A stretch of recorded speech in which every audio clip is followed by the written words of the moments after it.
একটা rapid fire round. ঠিক আছে। এআই বন্ধু না প্রতিদ্বন্দ্বী? বন্ধু। ভবিষ্যতে চাকরির সবচেয়ে বড় স্কিল? অ্যাডাপ্টিবিলিটি। এভিয়েশন, হসপিটালিটি নাকি ট্যুরিজম? কোন ক্ষেত্রে এআই এর প্রভাব সবচেয়ে বেশি? হসপিটালিটি। বইয়ের জ্ঞান নাকি প্র্যাকটিক্যাল স্কিল?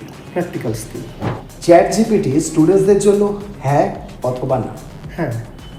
আগামী 5 বছরে এআই সম্পর্কে এক শব্দে ভবিষ্যৎবাণী? ইনডিসপেন্সিবল। চ্যাট জিপিটি স্টুডেন্টদের জন্য হ্যাঁ অথবা না? আপনি যেমন হ্যাঁ বললেন, সেটা নিশ্চয়ই আপনি একটা প্ল্যানিং বা একটা ওয়েতে স্টুডেন্টসদেরকে ইউজ করার জন্য বলবেন, সেটা যদি একটু আমাদের অডিয়েন্সদেরকে বলে দেন। চ্যাট জিপিটিকে আমি ইউজ করব আমার অ্যাসিস্ট্যান্স হিসেবে, সহযোগী হিসেবে।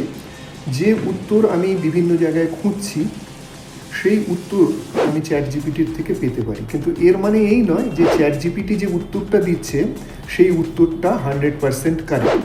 আমি বরং বলবো এক্ষেত্রে যে কোনো জিনিসেরই হিউম্যান টাচের বাইরে হতে পারে না। সুতরাং আমি যদি প্রথম অ্যাসিস্ট্যান্সটা আমি যদি চ্যাট জিপিটির থেকে নিই, কিন্তু সেই উত্তরের কতটা আমি নেব, কতটা আমি ছাড়বো, তার জন্য আমি বলবো যে অবশ্যই টিচারের সঙ্গে পরামর্শ করা।